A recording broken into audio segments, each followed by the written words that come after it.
बिस्मिल्लाहिर्रहमानिर्रहीम, अस्सलाम वालेकुम। मैं हूं आपका होस्ट फरहान फरीद और आप देख रहे हैं Venus sports. Cricket, hockey, football, तबसरे, तजिए सब आपकी खिदमत में पेश करते हैं और ग्रास रूट पे जो खेल खेले जाते हैं और इसके अलावा यंग टैलेंट को प्रमोट करते हैं अपने प्रोग्राम में। फीफा वर्ल्ड कप की बात करेंगे जहां पर दो कल अहम मैच खेले गए और ऐसा लग रहा था कि कल इंग्लैंड की टीम शायद राउंड ऑफ 16 से बाहर हो जाए, लेकिन आखिरी लम्हात में उनके कप्तान केन ने 2 गोल करके एक मौके पे जब 75वां मिनट शुरू हुआ था और 1-0 से हार रही थी तो उस वक्त कप्तान ने गोल करके उसके बाद फिर 85वें मिनट में बढ़तरी दिला के इंग्लैंड को राउंड ऑफ 16 में पहुंचा दिया। और दूसरी तरफ सेनेगल ने एक जीता हुआ मैच, जब मैच खत्म होने में सिर्फ 5 मिनट रह गए थे और सेनेगल की बढ़तरी 0 के मुकाबले में 2 गोल थी, लेकिन उसके बाद एक ड्रामा शुरू हुआ और पहले 85वें मिनट में और फिर आखिरी मिनट में गोल बराबर करके बेल्जियम इस मैच में वापस आ गया। फिर एक्स्ट्रा टाइम के आखिरी लम्हात में एक प्लेंटी किक पे गोल करके सेनेगल की टीम को इस टूर्नामेंट में राउंड ऑफ 16 से बाहर कर दिया और बेल्जियम की टीम ड्रामाई अंदाज में अंदर चली गई। क्रिकेट की बात करेंगे, हॉकी की बात करेंगे अपने प्रोग्राम में। पहले अपने मेहमानों का तारुफ कराता चलूं। हमारे पहले मेहमान Salvi state and builders private limited के सीईओ और tape ball star organiser Amanullah Salvi साहब। अस्सलाम वालेकुम अमान भाई। वालेकुम सलाम। कैसे हैं आप? ठीक ठाक हैं? और हमारे दूसरे गेस्ट हैं, स्पोर्ट्स एनालिस्ट भी हैं, फुटबॉल के फर्स्ट क्लास और एक्सीलेंट इस वक्त ग्रास रूट लेवल पर जितने भी इवेंट हो रहे हैं वहां कमेंट्री के फराइज भी अंजाम दे रहे हैं। हमारे साथ हर प्रोग्राम में शिरकत करते हैं स्पोर्ट्स एनालिस्ट हैं अजीम राहत। कैसे हैं अजीम भाई आप? वालेकुम अस्सलाम। कैसे हैं राजू भाई? ठीक ठाक है, शुक्र है, बड़ा अच्छा। और क्या जबरदस्त अंदाज है आज। और हमारे तीसरे गेस्ट हैं जोन 1 के साबिक सेक्रेटरी भी रह चुके हैं और कराची पब्लिक के कोऑर्डिनेटर भी रह चुके हैं। इसके अलावा मल्टी नेशनल क्रिकेट टूर्नामेंट जितने भी खेले जाते थे उनके बानी ऑर्गेनाइजर में से हैं और इसके अलावा कई ओहदों पे रह चुके हैं। इस वक्त हमारे साथ मौजूद हैं सैयद मुनीर अली कादरी साहब। मुनीर भाई अस्सलाम वालेकुम। वालेकुम अस्सलाम। कैसे हैं आप? ठीक ठाक हैं? अल्हम्दुलिल्लाह, आपका शुक्रिया। बहुत शुक्रिया। अच्छा अमान भाई, बात करेंगे आपसे। टेप बॉल स्टार हैं आप और आपके साहबजादे भी जो है फकर सयालवी जो है वो फ्यूचर स्टार भी हैं, लेकिन कल आपने एक इवेंट कराया और फ्रीलांसर के और सयालवी स्पोर्ट के दरमियान फाइनल खेला गया। जबरदस्त इवेंट था। क्या सोच थी इसके पीछे, क्या विजन था? देखें, ये जो इस वक्त है, इस वक्त तमाम लोग अपनी जो कारोबारी मसरूफियात है उसमें सब बिज़ी रहते हैं, तो कुछ ना कुछ मैंने सोचा कि अपनी सेहत के लिए और अपनी हेल्दी एक्टिविटी के लिए टाइम निकालना चाहिए। तो अल्हम्दुलिल्लाह टूर्नामेंट करवाया और कामयाबी से इख्तिताम पजीर हुआ। कितनी टीमें ने पार्टिसिपेट किया और कौन सी टीम जीतने में कामयाब हुई? देखें, ये अभी समझिए हमारा ये सैम्पल टूर्नामेंट था। इसमें टोटल 4 टीमों ने पार्टिसिपेट किया और नॉकआउट बेसिस पे हमने कराया। टोटल 8 ओवर के मैचेस थे। उसमें हमने प्लेयर्स के लिए बेस्ट, हर टीम के प्लेयर के लिए बेस्ट बॉलर का, बेस्ट बैट्समैन का अवार्ड्स रखे और इसके अलावा ट्रॉफीज़, रनर, विनर और मैन ऑफ द टूर्नामेंट की भी ट्रॉफीज़ रखी। तो अल्हम्दुलिल्लाह बहुत अच्छा रहा और इसमें बहुत नामी ग्रामी फ्रीलांसर्स और यूट्यूबर्स ने भी शिरकत की। कौन सी टीम चैंपियन बनने में कामयाब हुई? चैम्पियन तो अल्लाह ताला ने अभी सयालवी स्पोर्ट्स को चैम्पियन का एजाज़ दिलवाया और बहुत अच्छा मैच हुआ, बहुत फाइटिंग मैच हुआ और बहुत अल्लाह ताला ने इज्जत दी। हमने सोशल मीडिया पे देखा फर्स्ट क्लास क्रिकेटर और कोचिंग के बादशाह कहलाते हैं इस वक्त तारिक हारून ने भी शिरकत की और वहाँ बैटिंग के भी जलवे दिखाए। जी, बहुत अच्छा लगा कि वो आए और इस इवेंट की कामयाबी में उनका भी बहुत अहम किरदार है। और जितने भी यहाँ पे जिन लोगों ने पार्टिसिपेट किया उनका भी शुक्रिया अदा करते हैं और जो इंशाल्लाह ये इस इवेंट के बाद आने वाले वक्तों में हमारा बहुत अच्छे इवेंट्स होने वाले हैं। और आपके साथ कौन थे ऑर्गेनाइजर जिनके आप नाम लेना चाहेंगे? हमारे साथ ऑर्गेनाइज़र में थे शाहिद सईद साहब और इसके अलावा आसिफ बुखारी साहब। तारिक हारून साहब का भी शुक्रिया कि एज ए गेस्ट प्लेयर हमारे साथ खेले। और उसके अलावा हमारे टाउनशिप फ्रेंड्स हैं दीन मोहम्मद, मंसूर, हामिद अली और इसके अलावा आतिफ, फराज, शुएब भाई, इन सब का बहुत शुक्रिया। आगे बात करेंगे। आप चलते हैं फीफा वर्ल्ड कप की तरफ जहां बहुत ही ड्रामाई अंदाज में कल 2 मैच खेले गए।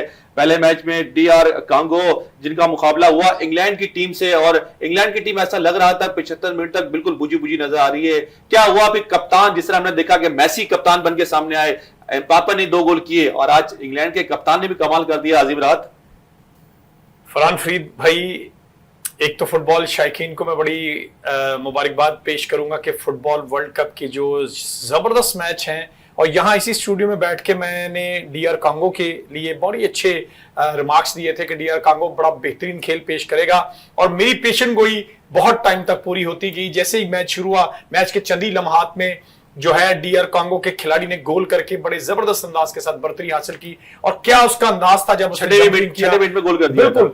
और उसके बाद काफी टाइम तक मैं और मेरे कुछ फ्रेंड्स जो मैच देख रहे थे, हमारी कश्मकश चलती रही। मैंने कहा कि आज कुछ बेहतरी है, लेकिन फुटबॉल ऐसी गेम है कि आखिरी लम्हात में, आखिरी सेकंड्स में भी गोल होकर मैच बराबर होते, जीतते और हारते हुए देखे। और यहां पर मैं इंग्लैंड को दाद दूंगा कि जो डीआर कांगो के खिलाफ उन्होंने खेल पेश किया, खासकर हैरी केन प्रॉपर तरीके से सामने आया जब उन्होंने एक आउट ऑफ डी शॉट खेला, और बड़े जबरदस्त अंदाज के साथ उनका एक स्टाइल था बॉल को रोल करने का। जब रोल किया तो गोलकीपर ने नहायत शानदार अंदाज के साथ गोलकीपिंग किया उन्होंने, और बार बार वहां पर जो कमेंटेटर मौजूद था वो वजीना की जो स्पेन के खिलाफ मैच परफॉर्मेंस थी उसको जिक्र करता रहा। वजीना की उम्र कितनी है और क्या 40 साल उसकी एज है, और 5,30,000 की आबादी वाला मुल्क है, और वजीना जो है उसके खिलाड़ी हैं, और उसने वहां पर कंपैरिजन चल रहा था उस गोलकीपर का और वजीना का।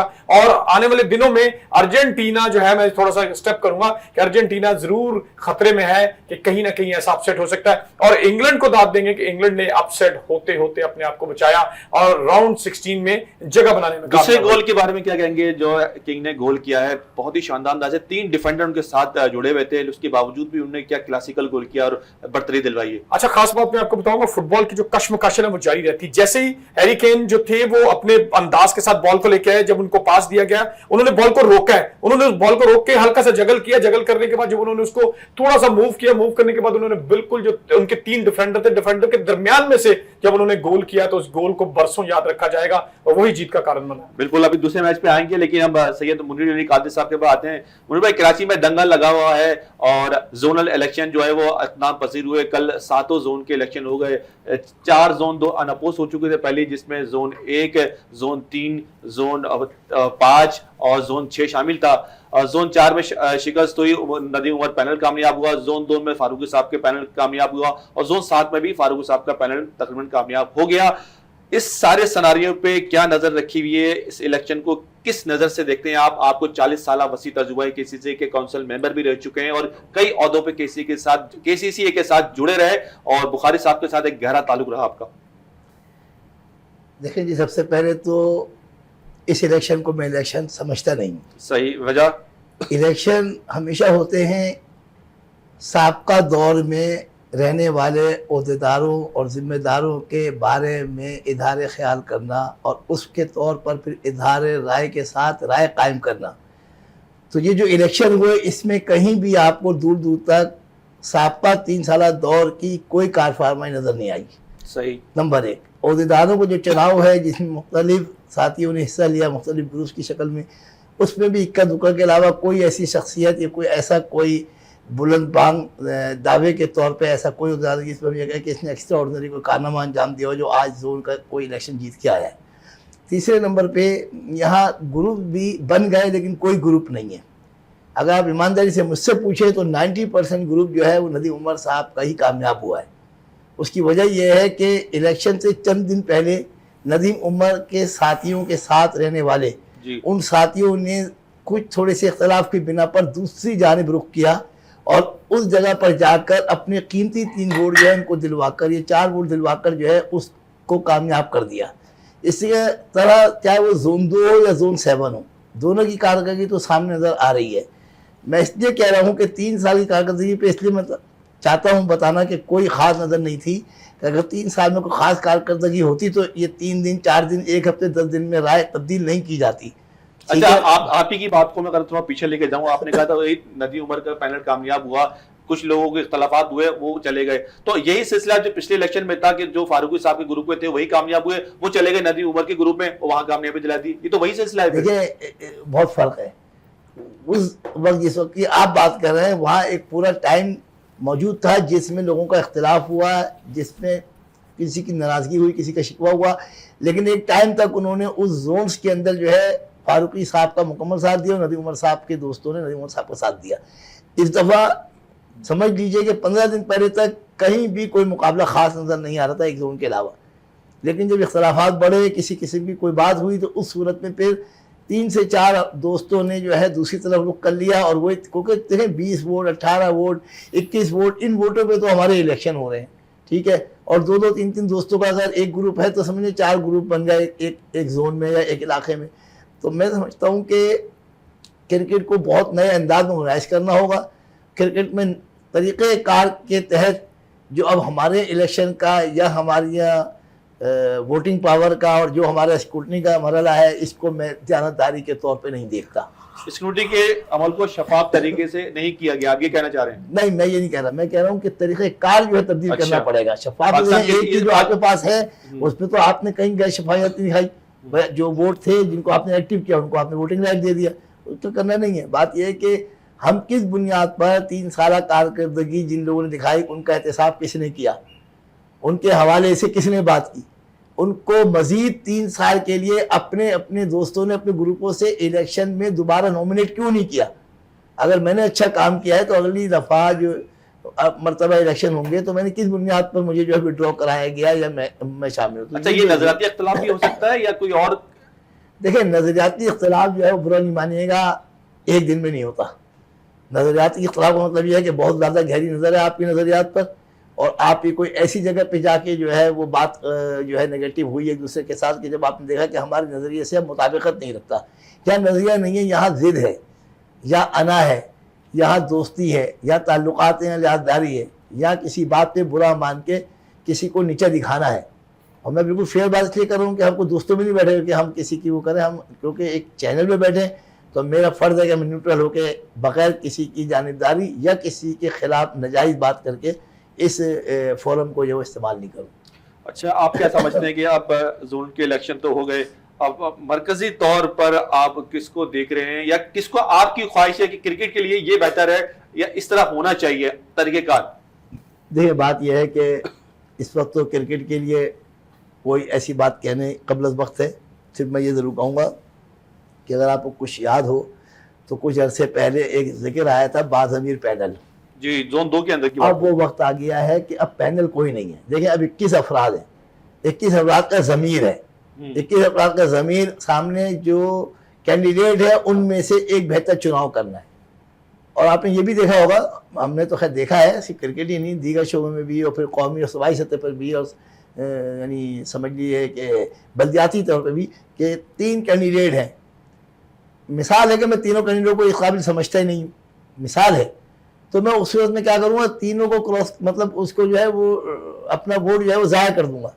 इसका मतलब यह है कि आप इन 3 कैंडिडेट से मुतमईन नहीं, और आपके अंदर इतनी पावर नहीं है कि आप 14 कैंडिडेट के तौर पर किसी को लाके शामिल करें, लेकिन आप इस गुना में शरीक नहीं हो रहे कि ये 3 में से मुझे लाजमन वोट देना है। ये ऑप्शन होता है क्या वोट डालने के वक्त? वोट डालने का आप उसको क्रॉस कर दे, तीनों पे एक लंबा क्रॉस कर दो, आप कैंसिल हो जाएगा। असेंबली में तो होता है, सूबाई असेंबली में, लेकिन ये किसी के ये इस इलेक्शन में आपने 3 अगर ये हैं या 2 हैं, उस सूरत में अगर आप चाहते हैं, समझते हैं कि नहीं यार मेरा ज़मीन मुतमईन नहीं हो रहा तीनों पे या दोनों पे, लेकिन यहाँ तो कहते हैं कि वोट अमानत होती है, हलफ बर्दारी होती है, आप हलफ उठा लेते हैं, आपने उसकी पासदारी करनी होती है। वोट इमानत जो है वो जब है जब आपके पास खुद अपना ईमान हो कि मैंने जो है ईमानदारी से इसको वोट को देना है, नंबर 1। नंबर 2, सामने वाले जो कैंडिडेट हैं उनका आपको ज़ोनल इलेक्शन से पहले नहीं मालूम था कौन किस पोस्ट पे जो है इलेक्शन लड़ेगा, लिहाजा आपका ये सवाल इसलिए वैलिड नहीं समझा जाता कि उसमें अगर आप 3 अफराद हैं, तीनों इलेक्शन में खड़े हैं, मैं एक वोटर हूँ, मैं आप तीनों को इस काबिल नहीं समझता कि जी मैं वोट दूँ। अच्छा, हलफ उठाना कैसा है, ये सही है किसी के लिए? हलफ के अंदर यह है कि देखिए, एक तो सीधी सी बात यह है कि जब हमारे अंदर एक बहसियत दोस्त के हमारा इतना एतमाद है ही नहीं कि हमें हलफ उठाने की जरूरत पड़े, जैसे मतलब हमारा कोई लालच है इसमें। देखिए, अगर कोई प्योरिटी के साथ काम कर रहा है और कोई अगर ईमानदारी से क्रिकेट के या किसी भी शोबे में किसी के फ़ायदे के लिए काम कर रहा है तो उसको हलफ की ज़रूरत नहीं है। मसलन यह है कि बिल्कुल मैं मिसाल बड़ी अजीब से दूंगा, एक खाल है, 8 जमातें जो है वो खालों के जो है इकट्ठा कर रही होती है, आपकी मर्जी, आप जिसको भी खाल दें, मिसाल है, जिसको आप समझते हैं बेहतर। ऐसे ही यहाँ है कि आप हलफ क्यों उठवा रहे हैं या हम हलफ क्यों उठा रहे हैं। आप उनसे कह रहे हैं आपको हम पे इतना एतमाद ही नहीं तो अस्सलाम वालेकुम भाई। यानी यहाँ क्रिकेट के फ़रोग़ की बात हो रही है, खेल के फ़रोग़ की बात हो रही है, यहाँ कोई हलफ की बात थोड़ी हो रही है, कोई आप जायदाद के शक्ल थोड़ी आप हलफ उठा रहे हैं। दूसरी बात यह है कि जो लोग ये कह रहे हैं कि ये ग्रुप, जैसे मेरे ख्याल में आपने भी कई तस्करा किया है कि 2 जोन उनके हैं, 2 ऐसी बात नहीं है।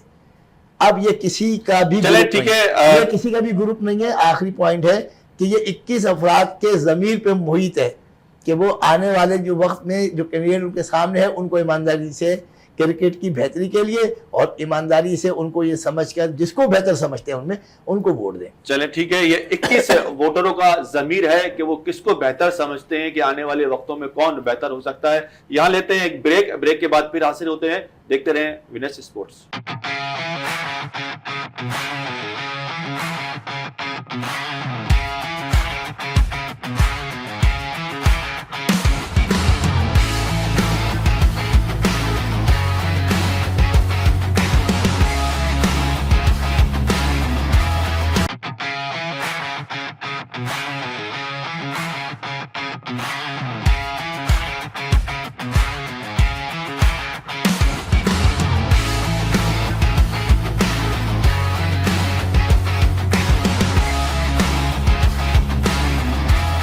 वेलकम बैक, एक बार फिर आपकी खिदमत में हाजिर हैं। दूसरे मैच की बात करते हैं। फीफा वर्ल्ड कप में इंतहाई सनसनीखेज मैच खेला गया बेल्जियम और सेनेगाल। सेनेगाल की टीम ने बरक रफ्तारी से मैच का आगाज किया और 2 गोल की बढ़तरी हासिल थी। अजीम राहत 85वें मिनट तक ऐसा लग रहा था कि सेनेगाल ये मैच जीत के जाएगी और सबको यही यकीन था, लेकिन फिर क्या ड्रामा हुआ कि 3 गोल सेनेगाल के खिलाफ ही पड़ गए और सेनेगाल कोई गोल नहीं मार सका और बिलाखिर जो है वो राउंड ऑफ 16 से बाहर हो गया। असल में ना मेरी जो ख्वाहिश थी, मैं जब से देख रहा हूं कि मैं छोटे कंट्री को किसी को आगे लाना चाह रहा हूं, जिसमें पहले मैं सपोर्ट करता रहा डीआर कांगो को, उससे पहले भी मैं जो छोटे कंट्रीज थे उनको सपोर्ट करता रहा। यहाँ पर मैं सेनेगाल को सपोर्ट कर रहा था और सेनेगाल ने जो स्टार्ट में जो पहले 24 मिनट में दायरा के मुताबिक बेहतरीन अंदाज में जो लेफ्ट आउट साइड से उसने शॉट खेलकर जो सेकंड कॉर्नर पे उसने गोल किया, कीपर को उसने बेबस किया और वहां पर अंदाज सेनेगाल का शुरू हुआ कि सेनेगाल एक टीम ऐसी है जो बेहतरीन अंदाज में आगे सुपर 16 में क्वालिफाई करेगी। वहां पर जब अच्छे खेल के मुताबिक खेल चलता रहा, सेनेगाल ने 51 मिनट में फिर एक गोल किया, बेल्जियम लेट डाउन हुआ और बेल्जियम की आवाम जो थे, जितने शायकीन फुटबॉल थे, वो उस टाइम बिल्कुल अपने आप में मदहोश हो चुके थे कि आज बेल्जियम का वापसी का टिकट जो है वो सेनेगाल ने हमें दे दिया है, हम बहुत जल्द अपना टिकट लेंगे और वापस चले जाएंगे। लेकिन 86वां मिनट एक ऐसा मुश्किलात पैदा करने वाला साबित हुआ सेनेगाल के लिए कि सेनेगाल के खिलाफ जो है वो गोल करने में बेल्जियम कामयाब हुआ। वहां पर बेल्जियम को एक रास्ता मिला कि यार लगता है कि हम बेहतर खेल पेश करके अच्छे अंदाज के साथ हम वापस गेम में आ सकते हैं। उसके बाद 89 मिनट ऐसे हुए, ठीक 3 मिनट के बाद गेम में चेंज आया, अचानक से बेहतरीन खेल पेश होता है, बेल्जियम गोल करता, मैच बराबर हो जाता है। मैच बराबर होने के बाद बड़ा जबरदस्त अंदाज के साथ मैच चलता जाता है। ये मैच गया 120 मिनट एक्स्ट्रा टाइम में 120 मिनट के पहले 15 मिनट तक मैच बराबर रहा। मैच बराबर दूसरे हाफ में जब 15 मिनट दिए गए, उसके आखिरी मिनट में प्लेंटी किक्स मिल गई। आखिरी मिनट में जब वो प्लेंटी किक मिली है तो वही हार का जो है वो ममा बनी और वो वहां पर बेल्जियम हारा। अच्छा, मैं आप शायकीन फुटबॉल को बताता चलूं कि जो टीम पहले गोल करी, जैसे जापान ने गोल किया जर्मनी के खिलाफ, वो हार रही है, 2-1 से जर्मनी जीत गया। उसके बाद इसी तरह डीआर कांगो ने very nice start of the match उन्होंने गोल किया, इंग्लैंड के खिलाफ हार गया। इसी तरह सेनेगाल अच्छा खेल पेश करते करते 86, 89 और आखिरी मिनट में जाके मैच को लॉस करके बेल्जियम के गोरों के हाथ में दे गया। मैं चाहता हूं, मैं बड़ा सपोर्ट कर रहा था वहां पे कालों की टीम को कि काले कोई आगे आए और कुछ जलवा दिखाए। वैसे मुस्लिम कंट्री भी है सेनेगाल और वैसे भी हमदर्दियत तो थी, जिस तरह से हमने देखा था मराकश की टीम ने कामयाबी की। और खासकर मैं आपको बताऊं, अभी सिर्फ जो मेरी जो छोटे मुल्क की जो पसंदीदा जजीरा कंट्री है, अब वो मैं कैप वर्दे का इंतजार कर रहा हूं। हालांकि अर्जेंटीना बहुत टॉप क्लास टीम है, वर्ल्ड चैंपियन है और वर्ल्ड चैंपियन के साथ साथ उसका मैच जो है वो एक बड़ी उभरती हुई टीम के साथ आ गया है। देखो अब क्या करती है कैप वर्दे, क्या रिजल्ट आता है। होस्ट नेशन अमेरिका की टीम ने कामयाबी हासिल की फाइनल राउंड ऑफ 16 के लिए। America through out the tournament बहुत आउट क्लास फुटबॉल खेला है और बोस्निया की टीम को 2-0 से हरा दिया। अमेरिका की टीम जो परफॉर्म कर रही, शायद इससे पहले हमने इनकी इतनी अच्छी परफॉर्मेंस वर्ल्ड कप में नहीं देखी। अच्छा, मैं आपको बताता चलूंगा, या मैं थोड़ा सा बैक उसमें जाऊंगा। जिस दिन तुर्की का और अमेरिका का मैच हुआ, बड़ा जबरदस्त अंदाज के साथ मैच चल रहा है, 2-2 गोल से बराबर मैच चल रहा है, लेकिन आखिरी सेकंड्स जो आखिरी मिनट जो है बहुत सारी टीमों पे भारी पड़ रहे हैं। वहां पे एक कॉर्नर किक लगती है, कॉर्नर किक लगने के साथ जो फॉरवर्ड है तुर्की का, बिल्कुल उनको डिफीट करता है। डिफीट करने के बाद बिल्कुल वो गोल के अंदर बॉल को डालता है, वहां पर यूं ही गोल होता है। ठीक नेक्स्ट जो विसल होती है वो मैच खत्म होने के, तो तुर्की जीत कर वापस अपने मुल्क सुपर 32 में नहीं पहुंच पाए, लेकिन जीत कर वापस गया। यहां पर जो बॉस्निया टीम थी, बॉस्निया टीम अमेरिका के मुकाबले में बहुत लो थी, लेकिन बॉस्निया के 32 में पहुंचना सबसे बड़ा एक खुशाइन कदम था। लेकिन वाकई आप कहते हैं कि अमेरिका अच्छा फुटबॉल खेला, अमेरिका बहुत अच्छा फुटबॉल खेल रहा है, और यहां पर जो है अमेरिका जो है 16 सुपर के लिए क्वालिफाई कर चुका है। और आपने देखा मराकश का और नीदरलैंड का मैच भी बरसों याद रखा जाएगा, जो पेनल्टी किक्स पर मराकश ने जीता, और ये बड़े खुशाइन बात है कि कोई कंट्री और अच्छा आ गया है। अच्छा अमानुल्लाह सालिह साहब, आप भी फुटबॉल देखते रहे हैं और आप भी काफी फुटबॉल के शौकीन रहे हैं। मेसी जो है आपको पता है कि पिछले वर्ल्ड कप में हीरो थे, अपनी टीम को फातेह करवाया था, और रोनाल्डो को भी आप फैन हैं। क्या देख रहे हैं कि इस दफा मेसी और रोनाल्डो का आखिरी वर्ल्ड कप है, इसके बाद शायद ये लोग वर्ल्ड कप में नजर ना आए। इन दोनों में से आपका पसंदीदा खिलाड़ी कौन सा है? मैंने जो नोट किया ना, मेसी का बॉल कंट्रोल आउटस्टैंडिंग है। उसकी किक ऐसे होता है कि जैसे जो है ना वो निशाना लेके गोल कर रहे हैं। और इसके अलावा रोनाल्डो का तो मैं फ़ैन हूँ। रोनाल्डो ये दोनों जो है ना ओवर 40s के एजेस में चले गए। 38 ईयर्स से 40 ईयर्स, हाँ तकरीबन 40 के आसपास के दोनों के एजेस है। तो मगर ये दोनों ये जो आने वाली नस्ल है ना पाकिस्तान की, इनके लिए भी रोल मॉडल है। आजकल 25-30 साल की उम्र के में जो लड़के हैं वो स्पोर्ट्स को छोड़ के मोबाइल्स में और दीगर एक्टिविटीज़ में चले गए हैं। तो मेसी और रोनाल्डो को ये अपना रोल मॉडल समझे, इनकी फ़िटनेस को अपनी फ़िटनेस बनाएं, ठीक है। तो ये इंशाल्लाह आने वाले वक्तों में अगर ये हमारे रोल मॉडल्स हैं। और सबसे ज़्यादा जो मैंने परसों देख रहा था, रोनाल्डो जो है उनकी फिटनेस के अलावा इनकी जो है फॉलोअर्स भी पूरे वर्ल्ड में सबसे ज़्यादा है। आप देख सकते हैं जितने भी आप एलॉन मस्क देख लें, ठीक है, वो सबसे बड़े इस वक्त बिजनेसमैन है पूरे वर्ल्ड के।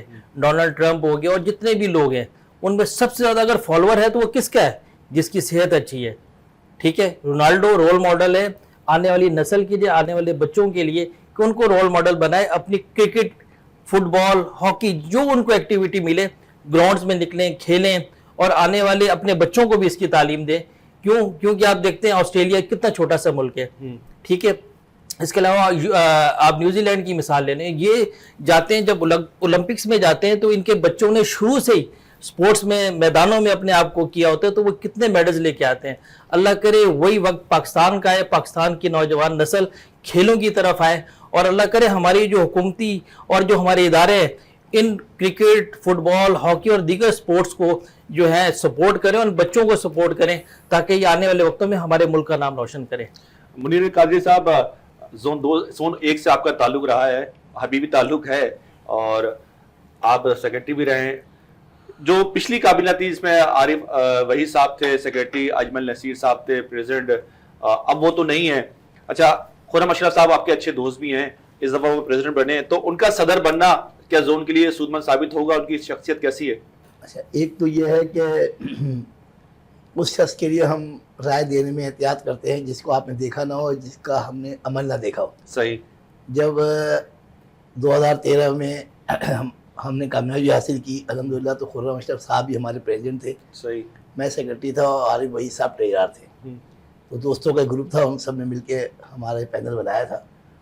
तो थ्रू आउट समझ लें कि एहतियातन मैं 100% नहीं कह रहा, लेकिन 90% जितने अखराजात थे वो खुर्रम अशरफ साहब ने बर्दाश्त किए थे। जो प्रेसिडेंट की एक ज़रूरी होनी चाहिए कि वो पेट्रोलाइज करें जी। सेकंड नंबर पे उनका एक क्लब है अल-नूर जिमखाना, बहुत ही सीनियर क्लब है। फवाद आलम खेलते हैं, दीगर क्रिकेट खेलते हैं, और बहुत ज़बरदस्त क्रिकेट टीमें जो है उनमें से एक का शुमार होता है, और प्रैक्टिकली वो ग्राउंड में 90% मौजूद होते हैं, और उस पर जो भी फंडिंग और फैसिलिटीज़ हैं उनके खिलाड़ियों को वो पूरी मुकम्मल कर देते हैं। तो खुर्रम अशरफ साहब को लाया इसलिए गया है, या उनको पोस्ट समझिए एक तरीके से एक बड़ी तादाद में कलमों ने और दीगर लोगों ने उनको मुतारिफ़ कराया दोबारा कि वो इस काबिल हैं कि वो जोन की क्रिकेट को मज़ीद निखार दे सकते हैं, उजागर कर सकते हैं, खिलाड़ियों की फलाह बहबूद के लिए काम कर सकते हैं, और क्लब क्रिकेट को मज़ीद फ़रोग़ हासिल होगा। सही। अच्छा अजीम राहत, वुमेन्स क्रिकेट में आते हैं T20 वर्ल्ड कप में कौन कौन सी टीमें जो है वो अब तक आगे जा चुकी हैं, और क्या है किसका मुकाबला हो रहा है? पाकिस्तान और इंडिया की टीम तो बाहर हो चुकी है। पाकिस्तान इंडिया टीम बाहर हो चुकी है, लेकिन सबसे बड़ी बात है फरहान भाई, वुमेन वर्ल्ड कप जो है हर दफा कोई ना कोई निशान छोड़े जाता है, खासकर पाकिस्तान और इंडिया के लिए। आप देखें कि पिछला जो वर्ल्ड कप हुआ उसमें इंडियन टीम ने बड़े जबरदस्त परफॉर्म किया, अंडर 19 हो, वुमेन हो या मेंस वर्ल्ड कप हो, लेकिन यहाँ पर इंडियन टीम और पाकिस्तानी टीम दोनों हार कर अपने अपने मुल्कों में वापस जा चुकी है। ऑस्ट्रेलिया फाइनल के लिए क्वालिफाई कर चुका है, यहाँ पर साउथ अफ्रीका और जो इंग्लैंड है वो दोनों खेलेंगे सेमीफाइनल कल, और उस सेमीफाइनल का मकसद ये होगा कि जो भी टीम पहुंचेगी वो फाइनल के लिए तैयार है ऑस्ट्रेलिया। और ऑस्ट्रेलिया के साथ जब मुकाबला होता है, तो आप मेंस क्रिकेट हो या वुमेन्स क्रिकेट हो, वो बहुत बड़ा टॉप क्लास मुकाबला होता है। लेकिन यहां पर मैं कोशिश कर रहा हूं कि इस दफा ऑस्ट्रेलिया इंग्लैंड का मुकाबला हो और इंग्लैंड के पास ये ट्रॉफी जाए वुमेन वर्ल्ड कप की, ताकि कुछ चेंज आए, इंग्लैंड को भी कुछ खुशी मिले कि कहीं ना कहीं हम भी चैंपियन हैं। चले, आपकी ख्वाहिश हो सकता है वहां तक पहुंच गई हो, लेकिन 6 दफा वर्ल्ड चैंपियन रह चुकी है Australian women's team.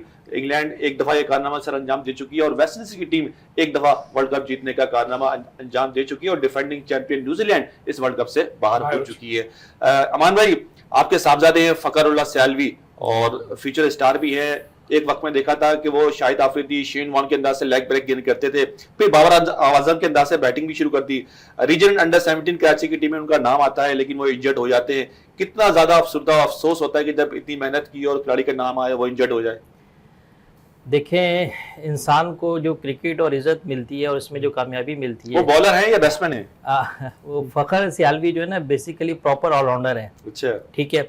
As a bowler तो मैं उसको बोलता हूँ कि आपसे अच्छा कोई बॉलर नहीं है। अच्छा, मगर जो कोचेज हैं वो कहते नहीं आप बैट्समैन हो, तो मुझे एक कंबाइंड पैकेज के तौर पे वो अल्हम्दुलिल्लाह तैयार हो चुके हैं। तो अच्छी मेहनत कर रहे हैं, कोशिश कर रहे हैं। और कल परसों में बैठा हुआ था, सॉरी कल की बात है, तारिक हारून साहब के साथ, उन्होंने मुझे बोला कि यार जब बच्चों को चांस नहीं मिल रहा होता ना, तो ये इनको अंदर से मेंटली तौर पे स्ट्रांग कर रहा होता है। और आपने सोशल मीडिया पे जो लोग आते हैं, जो बच्चे आते हैं, वो सोशल मीडिया के जरिए हाइप क्रिएट करके तो टीम में आ जाते हैं, मगर अगर टीम में परफॉर्म नहीं करते तो उनको बहुत छोटा उनका जो है वो हो जाता है टीम में फ्यूचर। इसीलिए फ़खर के हवाले से उन्होंने मशवरा दिया है कि इसको बोलें कि ये खेलें, अपनी परफॉर्मेंस दें, मेहनत करें, फिटनेस का ख्याल करें। तो जैसे अभी फुटबॉल की बात हो रही थी, DR कॉन्गो की बात हो रही थी, सिर्फ 5 लाख की आबादी वाला मुल्क है, तो 25 लाख के आबादी है, 25 लाख के पर 5 लाख है। और अच्छा, 5 लाख की आबादी में वर्ल्ड कप खेलने हैं, फीफा वर्ल्ड कप। जी, 5,30,000। तो कैप वर्दे की जो आबादी है 5,30,000 की है, तो वो लोग वर्ल्ड कप खेल रहे हैं। वजह क्या है कि टैलेंट छुपता नहीं है। जब आप मेहनत करेंगे तो इंशाल्लाह अल्लाह ताला रिजल्ट्स देगा। और इसी तरह मैं भी फ़खर को कहता हूँ, बेटा आप मेहनत करो, कामयाबी अल्लाह ताला के हाथ में। और आपको जो मैंने ये टारगेट दिया है, इस टारगेट को आपने अचीव करना है। आपके एक ही टारगेट है, आपको मैं ये नहीं बोलता कि आप जाओ कारोबार में कमा के लाओ, कुछ करो। आपके एक ही फ्यूचर है, एक ही प्लान है कि बेटा उठो, अपना नमाज पढ़ो, टाइम पे खाना खाओ, एक्सरसाइज करो और प्रॉपर ग्राउंड में टाइम दो।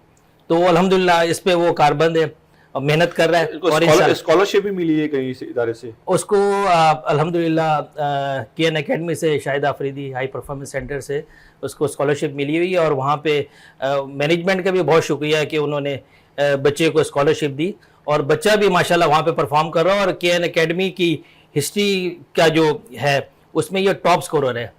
ठीक है, उनको जब से ये KN एकेडमी स्टार्ट हुई है तो उसमें ये टॉप परफॉर्मर है KN एकेडमी का। KN एकेडमी की बात हुई, सैयद मुनीर कादरी साहब, आपका ताल्लुक भी जो है वो एक बड़े इदारे से रहा है, कराची पब्लिक स्कूल के कोऑर्डिनेटर रहे। स्पोर्ट्स की सरगर्मियां आपकी वक्त में बड़ी अच्छी चलती थी। अब वहां पर कोई ऐसा टैलेंट नजर आया, कोई क्रिकेटर या कोई ऐसा बच्चा टैलेंट जिसको आप बोलेंगे इस खेल में कम से कम इस इदारे ने एक टैलेंट दिया है कराची को? अच्छा, असल में थोड़ा सा फ़र्क है कराची पब्लिक स्कूल और दीगर जो O लेवल और A लेवल के स्कूल होते हैं, इंस्टीट्यूशन होते हैं, इसमें बड़ा मुश्किल होता है स्पोर्ट्स के साथ लेके चलना। इसलिए कि एक तो पेरेंट्स की तवज्जो ज़्यादातर होती है बच्चे की पढ़ाई पे, पढ़ाई इसलिए कॉस्टली होती है बेसिकली है। तो उसमें ट्यूशन है, उसमें रेगुलर क्लासेस की मतलब अटेंडेंस है और बच्चे का शौक़ भी होता है, खिलाड़ी भी है।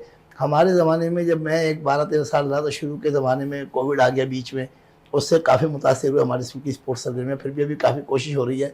हमारे एक दोस्त हैं शाहरुख खटक साहब, जो कि कोऑर्डिनेटर हैं इस वक्त KPS के बड़े ग्रुप के, वो बड़ी मेहनत कर रहे हैं फुटबॉल में, ख़ासतौर पर उनका मुकाम है। फिर उन्होंने कोचेज़ वगैरह रखे तो इंशाल्लाह उम्मीद है कि अब जो थोड़ा सा गैप आया था उसको इंशाल्लाह कोचेज़ जो हैं और कोऑर्डिनेटर और हमारी इंतज़ामिया वो इंशाल्लाह बेहतर अंदाज में जो है वो स्पोर्ट में तवज्जो देगी। लेकिन इसकी असल वजह यही होती है कि पेरेंट्स जो हैं स्कूलिंग लाइफ में जो ना बच्चे का कंट्रीब्यूशन और जो डिसीजन होता है ना कम माने लगता है, जब तक एक लेवल पे ना पहुंच जाए। उसमें पेरेंट्स की राय बहुत ज़रूरी होती है।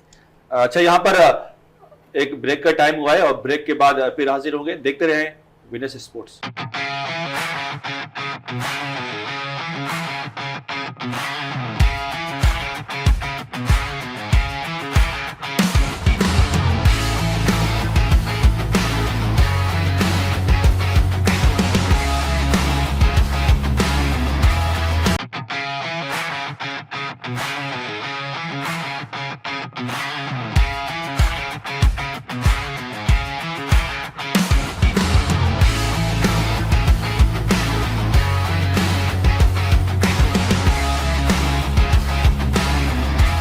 वेलकम बैक, एक बार फिर आपकी खिदमत में हाजिर हैं। कल जो मैच खेले जाएंगे फीफा वर्ल्ड कप में, स्पेन का मुकाबला होगा ऑस्ट्रेलिया की टीम से और पुर्तगाल खेलेगी क्रोएशिया से। बहुत ही जबरदस्त मुकाबले होंगे।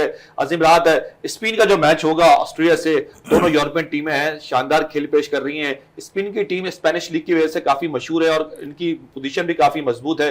कैसा देख रहे हैं इस मुकाबले को आप? यहाँ पर मैं स्पेन को ज्यादा 10/10 नंबर दूंगा, क्योंकि स्पेन जो है बड़ा अच्छा खेल पेश करके आई, लेकिन स्पेन को थोड़े से प्रॉब्लम सामना करने पड़े हैं पहले मैचेस में, और उसके बाद लेकिन स्पेन ने अपने आप को कमबैक किया, सुपर 32 में जगह बनाई है। यहाँ पर ऑस्ट्रिया भी टीम बुरी नहीं है, लेकिन स्पेन को यहाँ पर अच्छी और टफ फुटबॉल खेलनी होगी और अपने जो टैकल करने वाले उनकी जो फॉरवर्ड्स हैं, जो मिडफील्डर्स हैं, जो उनकी डिफेंडर लाइन है, गोलकीपर है, इनको बड़े अच्छे तरीके से अपने आप को सेव करना होगा, क्योंकि ऑस्ट्रिया जो टीम है वो फॉरवर्ड अटैक उनके बहुत अच्छे हैं और उसके बाद उनके मिडफील्डर बहुत अच्छे हैं और उनकी पासिंग बहुत अच्छी है। जिस तरीके से वो फुटबॉल खेलते हैं वो उस अंदाज के साथ खेलते हैं कि उन्होंने अगली टीम जो है, चाहे वो छोटी हो या बड़ी हो, उसको उन्होंने पहले उसको थकाना है, उसके बाद उन्होंने बॉल को जो है वो गोल में डालना है, ताकि जब टीम शुरू के हाथ में जो है अपने आप को वो थोड़ा सा बैक साइड पे ले आए और वो फ्रंट फुट पे आके खेले और खेलने के बाद जो है अच्छे अंदाज के साथ वो टीम को अंडर प्रेशर करते हैं। दूसरा मैच क्रोएशिया और पुर्तगाल। क्रोएशिया की टीम जो है 2018 के वर्ल्ड कप का फाइनल खेल चुकी है, जबकि पुर्तगाल की टीम जो है अभी तक इस तमन्ना में है। और ये मैच इसलिए भी बहुत अहम है कि अगर खुदा ना खास्ता ऐसा कुछ होता है कि हॉकी, क्रिकेट, फुटबॉल में हार जीत सब में होती है, अगर पुर्तगाल कहीं हार जाती है तो रोनाल्डो का ये आखिरी वर्ल्ड कप और आखिरी मैच होगा। शायकीनों की धड़कन भी तेज होगी। बिल्कुल, शायकीनों के दिलों की धड़कन बड़ा इंतजार कर रही है आज के सुबह 4 बजे के, जो सुबह 4 बजे मैच होगा पुर्तगाल बा मुकाबला क्रोएशिया। क्रोएशिया की टीम बड़े अच्छे तरीके से खेलती आ रही। क्रोएशिया की टीम ने एक बेहतरीन अंदाज के साथ सुपर 32 में जगह बनाई है और यहां पर शायद शायकीन फुटबॉल मेरी बात से इत्तेफाक ना करें, पुर्तगाल जो है थोड़ी गुड लक से 32 में पहुंची है, क्रोएशिया मेहनत करके पहुंची है। यहां पर क्रोएशिया का जो है वो बड़ा जबरदस्त अंदाज है और जबरदस्त अंदाज के साथ उनकी पासिंग को देखी जाए तो वो 1 बाय 1 पास करते हैं, अपने पास बॉल को रोकते नहीं है और उनको पता है कि उनका मुकाबला पुर्तगाल से तो है ही है, साथ में प्लस रोनाल्डो से भी है। और रोनाल्डो के फैंस 100% आज रोनाल्डो को लगता है कि शायद आखिरी दफा देखेंगे in action in world cup. Football तो खेलेंगे, शायद वो फुटबॉल वर्ल्ड कप नेक्स्ट में तब तक रिटायर हो चुके होंगे, लेकिन ये मुकाबला इतना टफ होगा कि पुर्तगाल को इतनी मेहनत करनी पड़ेगी इस मैच को जीतने के लिए, क्योंकि क्रोएशियन टीम जो है वो फाइनल भी खेल चुकी है और सुपर 32 में बेहतरीन अंदाज के साथ अपनी जगह बना के पहुंची है। बिल्कुल सही कहा आपने। अमानुल्लाह सालवी साहब, आखिर में आपसे पूछेंगे कि आपने एक इवेंट तो करवा लिया, कामयाबी के साथ हो गया, अब आपका क्या इरादा है बड़े लेवल पे, मल्टीनेशनल लेवल पे, कॉर्पोरेट सेक्टर पे कोई ऐसा इवेंट कराने जा रहे हैं? सुना है कोई बिल्डर्स कप के नाम से आप टेप बॉल में कोई धमाका लेके आ रहे हैं? बिल्कुल, इंशाल्लाह अगस्त में हमारा प्लान है और अगस्त में हम बिल्डर्स एंड डेवलपर्स का टूर्नामेंट करवाएंगे और अच्छे ग्राउंड में कराएंगे, या तो मोइन खान अकेडमी या UBL कॉम्प्लेक्स या नया नाजमाबाद में। तो किसी भी अच्छी जगह का हम इंतखाब कर रहे हैं और इंशाल्लाह हम इनको दावत देंगे और एक प्लेटफॉर्म पे इकट्ठा करेंगे। मतलब ये सिर्फ और सिर्फ उन्हीं इदारों का ही होगा या फिर आउटसाइडर, ये स्टार खिलाड़ी या कोई टेप बॉल स्टार सब मिक्स होंगे, क्या होगा ये? इसमें सिर्फ डेवलपर्स का होगा। उनको हम एक इजाज़त देंगे कि कोई भी एक वो ऑलराउंडर खिला सकते हैं। स्टार प्लेयर्स में हम एक लिस्ट जारी करेंगे स्टार प्लेयर्स की, वो एक स्टार प्लेयर खिला सकते हैं। मतलब एक इंटरनेशनल प्लेयर, एक टेप बॉल स्टार। जी हाँ, एक एज ए बॉलर और एक एज ए बैट्समैन खिला सकते हैं। बाकी उनके जो ऑफिशियल जो टीम मेंबर्स हैं, जो सेल्स की टीम्स होती हैं, उनके साथ हुआ है।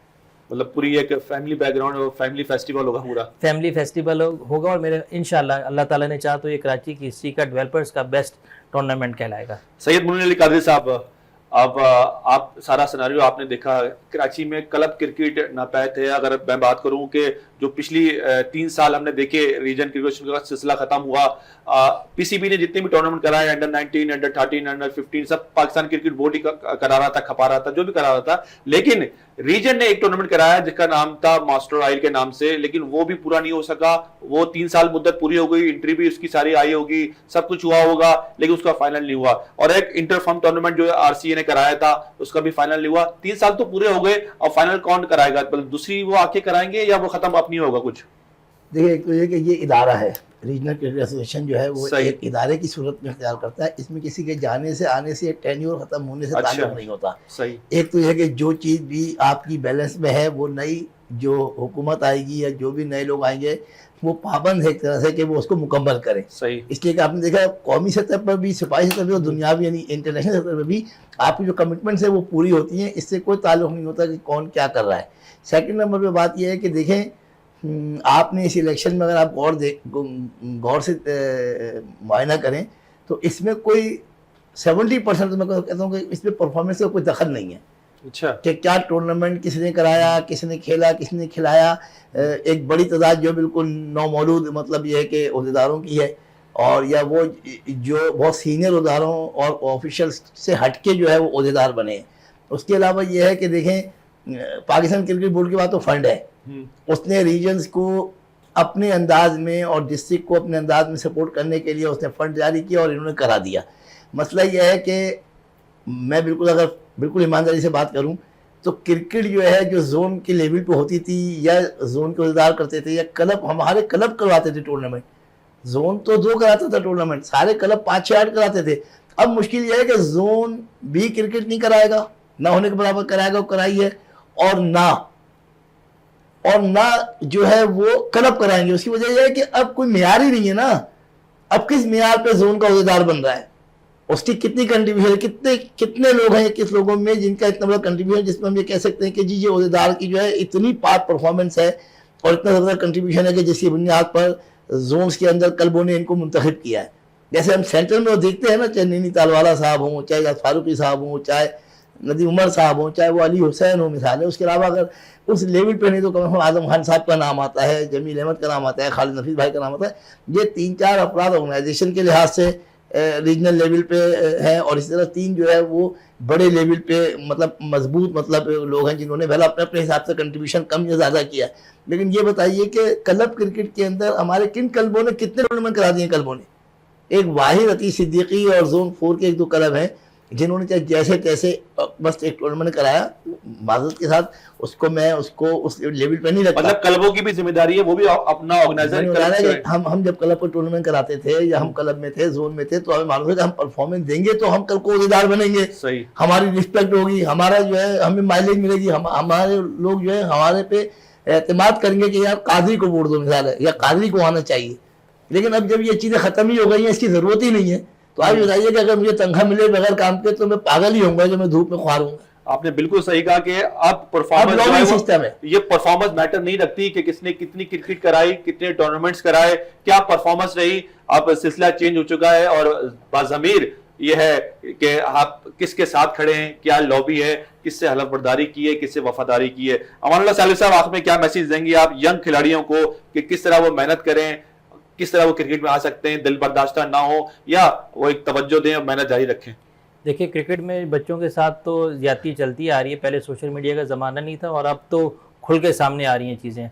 तो बच्चों से यही है कि अपनी सेहत का ख्याल रखें, अपनी हेल्दी एक्टिविटी में क्रिकेट को, जो कि क्रिकेट खेलते हैं, तो क्रिकेट को अपना अगर फ्यूचर बनाया तो उसको आप कायम रहें। इंशाल्लाह अल्लाह ताला एक न एक दिन आपका वक्त आएगा और आप कामयाब ज़रूर होंगे। अल्लाह ताला किसी की मेहनत ज़ाहिर नहीं करते। दूसरे का अजीम राहत, कोई मैसेज देना चाहेंगे आखिर में? मैसेज यही है कि अपने आप को फिट रखें और फिट फाट रखें ताकि बेहतर खेल पेश करें, और अपनी क्रिकेट को या अपनी फुटबॉल को मत छोड़ें, क्योंकि जब आप बेहतर खिलाड़ी हैं तो चांस भी आपको अच्छा मिलेगा। सैयद मुनीर अली कादरी साहब, क्या मैसेज देंगे आखिर में? मैं तो इस पर मौजूदा सूरत हाल जो चल रही है, क्रिकेट हो या दीगर इदारे हो, उसमें मैं एक लफ्ज़ ज़रूर कहूँगा, और होता है लोग फील करेंगे कुल्लु नफ्सिन जायक़तुल मौत, हमें अपने अंदर मौत का हर वक्त ख्याल रखना चाहिए। इसलिए रखना चाहिए कि हम बहुत आगे जाकर जो है बहुत गलतियाँ और सफाक गलतियाँ कर रहे हैं, बहुत मिसकमिटमेंट कर रहे हैं, हम असल को नकल और नकल को असल करने में लगे हुए हैं। मेरे ख्याल में तो बेहतरीन मौका है कि 21 अहदेदार जो कम से कम क्रिकेट के अंदर अभी इलेक्शन में जा रहे हैं वो अपने ज़मीर के मुताबिक वोट दें और ईमानदारी से देखें कौन उनके लिए अच्छा, और ख़ुद भी 21 के 21 अफराद जो हैं इन 3 सालों में वो काम करके दिखाएं, किसी को उंगली उठाने की ज़रूरत पेश ना आए। बिल्कुल सही कहा आपने। जो लोग जिस तरह भी काम कर रहे हैं वो सिर्फ ये याद रखें कि आपने भी किसी को जवाब देना है, सिर्फ दुनिया में नहीं, मरने के बाद भी आपने किसी न किसी को जवाब देना है। ये ज़मीर का सौदा कर लें। इंशाल्लाह ज़िंदगी ने वफा की तो कल फिर आपकी खिदमत में हाजिर होंगे। जब तक के लिए अपने होस्ट फरहान फरीद को दीजिए इजाज़त। अल्लाह हाफिज़।